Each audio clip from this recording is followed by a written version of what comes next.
Adelaide Hawley says... Household hints. How to sabotage the Nazis.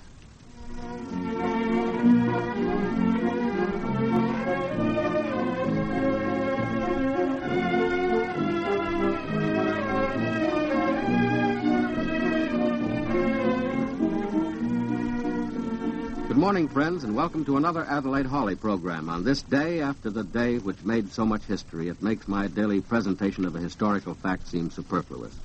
And yet the one I found for today isn't far out of line. 4 years ago, on the 7th of June, 1940, the Norwegian army capitulated to the invading Germans. Well, today the shoe is on the other foot, not only for Norwegians, but for all invaded peoples. I think Adelaide's going to have something to say about that, particularly about what women of the United Nations are thinking and doing today. Am I right, Adelaide? Good morning, Clyde. And how do you do, everybody? Yes, I do have news of United Nations women this morning, and I think you'll find it as inspiring and comforting as I did. And certainly it's fresh news because it came direct to me, and it's different from the things the men commentators have been telling us about because, understandably, they've been concerned with the men's side of things. Well, may I suggest a sponsor message before you begin, Adelaide? Well, of course, Clyde. Shall we urge everyone listening, everyone with a man in the service, to have his or her picture taken right away to send to the camps, the battle stations, or the fronts?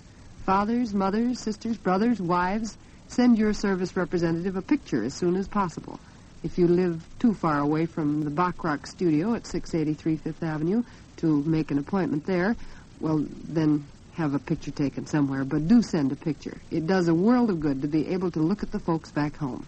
Or if some of you can't get to the Bachrach studio for a right-away picture, you probably would still like to see the portrait type of picture for which Bachrach is famous.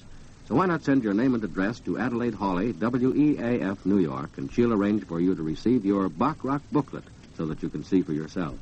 Well, the very lovely reproductions of fine Bachrach photographs that you find in this booklet owe part of their perfection to the extreme care that Bachrach photographers take when you sit before their camera.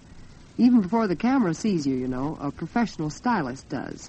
That is, if you're on the feminine side of the picture. And if you want the stylist's advice on lipstick, eyebrows, eye makeup, and hairstyles, well, it's all yours for the asking. Yes, that's why Bachrach photographs are so natural and beautiful. They sometimes take a bit of living up to. But that's not hard to do inasmuch as the stylist makes a complete chart of beauty hints for you. It's made for you, and it's yours. So why not call Bachrach today at 683 Fifth Avenue and make an appointment? Or, if that's impossible, remember to write for that booklet. I didn't have the chance to talk to you listeners yesterday as much as I wanted to, but I thought about you.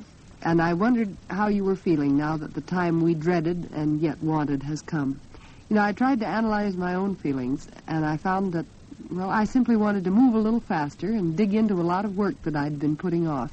And maybe it was my imagination, but I thought people on the street were moving a little faster and a little more purposefully. Did you notice that, Clyde? Yes, I did, Adelaide. And every time I stopped doing something, I found myself feeling the way you do when you keep your fingers crossed over something. And I kept thinking sort of wordless prayers, and I'm sure all of you did, too. Yesterday I went into a lunch counter just to pick up a bite of lunch, and I'd been going around asking people all day how they felt. And so there was a gray-haired woman sitting beside me, and I asked her how she felt now that the D-Day had come, and she said, well, she had a son who'd been stationed in England, so she was trying to keep her mind away from the invasion until its success was unquestioned. The way you do when you love a person who's very sick, you don't even want the weight of your thought to be added to the burden until the crisis is past. That's the way she explained it. And then this casual acquaintance went on to give me more of a lesson in philosophy. She said, oh, yes, I pray, but I don't pray for my boys' safety only. I try to pray for the most possible protection for all of them and for the final triumph of good. Now, wasn't that a wonderful thing to get in the lunch counter, Clyde? Very. I thought so. And then I went to pay my check, and there was a young girl chatting with the cashier. And just as I came up, the cashier said, well, what are you going to do this summer now that school is out? And the girl's reply was, oh, I'm just going to loaf.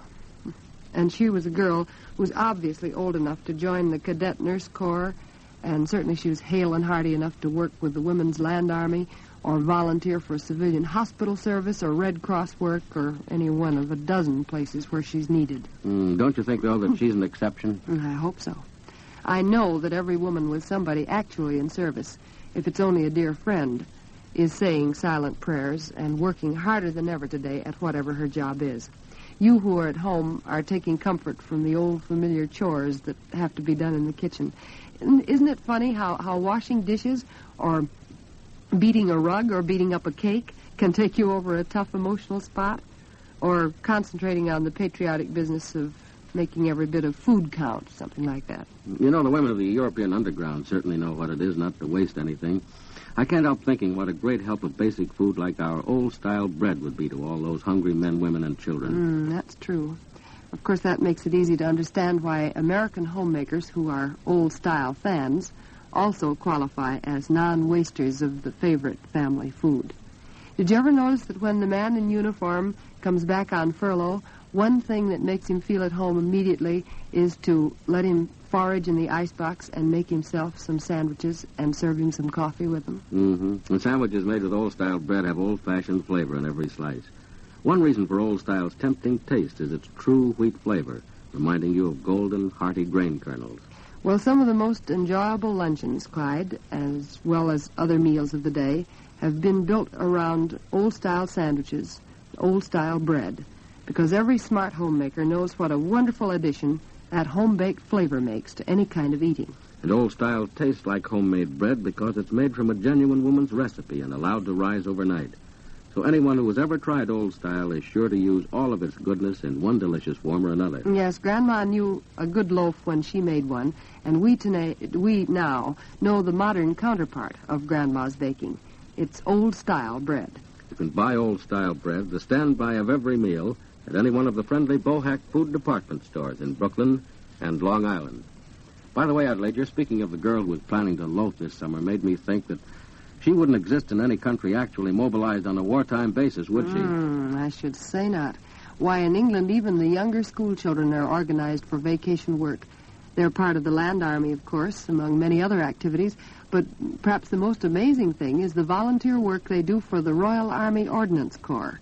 They'll do this year, as they did last summer, handle thousands and thousands of shipping tons of supplies for the Army, unloading trucks, checking, packing, counting everything from clothing to nuts and bolts. They don't get paid for it, you know.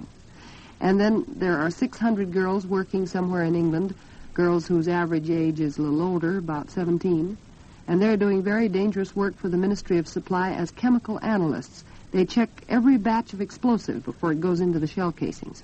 Well, Adelaide, any women taking part in the actual invasion, do you think? Well, I think you know that, Clyde. You know certainly that the nurses always go with the troops, but this time they're not going to be the only ones. The British estimate that something like, I think it's 200,000 ATs will take part in the invasion, are taking part in it right now. The ATs, of course, are the equivalent of our WACs. They call them the Auxiliary Territorial Service, I think it is. And the first of them went ashore as soon as a beachhead was established.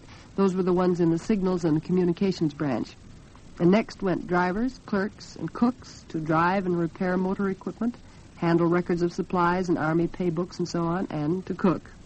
And our own WACs have been in England for 2 years, living at Allied Women's Headquarters, and I think it's reasonable to suppose that they'll have first-hand invasion news to tell their grandchildren, too. And certainly the trained girl workers of the OWI will be much in demand in the field of communications. And, let's see, isn't it amazing? This is probably the first time in history that women as an actual part of an army have gone in with an invasion. I should think the women would be quite thrilled. I imagine they are. And the canteen workers of all countries will have plenty to do. In England, they call them the NAFIs, you know. N-A-A-F-I-S. That's the one I hadn't heard, Adelaide. Well, that stands for Navy, Army, and Air Force Institute. And there are 2,000 of them volunteered to do canteen work right up close to the firing line. And then the YMCA will have girls taking care of mobile canteens, too, and they'll not only know how to serve tea and cakes with a smile, they'll know how to fix the truck when it breaks down. You know, these women all make me feel like a sissy. Well, the home front women in England are just as energetic, of course. Oh, my goodness, yes. The girls who do ENSA work, that's Entertainment National Service Association, same as our USO. Certain selected and tried and true members of that organization are ready and waiting with their prettiest washable evening dresses all packed ready to follow the troops with special entertainment units as soon as the canteen girls get rest billets established. I wonder if any invasion was ever thought out in such detail as this one. Why, even the girls who work in government offices in London are all set to live and eat right in their offices in case the transportation system breaks down because of needs for the second front. And housewives are all stocked up with emergency foods as much as possible in case there should be reprisal air raids from Germany so that they won't upset things by going out and standing in line, getting in the way. You know, I imagine the air raid service in England is taken a lot more seriously than it is by some of the members of ours here. Yes, well, it has to be. Every air raid warden is on tiptoe over there with preparation. And then the women who belong to the Women's Voluntary Services are doing a magnificent job. So are ours here, incidentally. But over there, they're catching up on loose ends everywhere, trying to foresee every emergency, getting everything wrapped up and labeled before it happens, you might say. It's the kind of intense preparation that we just can't comprehend over here, never having had a real emergency cracking a whip over us. But, of course, it's not the British women alone in Europe who are ready. Well, I know you have something to say about other United Nations women, Adelaide, but may I just say a final word for a sponsor? Well, of course. Well, this is the time of year when there's never enough space to store all those winter woolens, those heavy blankets, those messy odds and ends. Ah, yes. Well, I can't think of any better way to solve your space and storage problems than with easy-do closets and chests and wardrobes. Now, that style called roller chest, for instance, is grand because it rolls so easily wherever you want to store it. And then there's the easy-do glide chest that glides right under the bed and out of the way. And both the roller chest and the glide chest are just as easy to move as their names would have you believe. And at the same time, they're sturdy and unusually roomy. Well, for any of our listeners who haven't seen these two grand easy-do products, you have a pleasant surprise in store.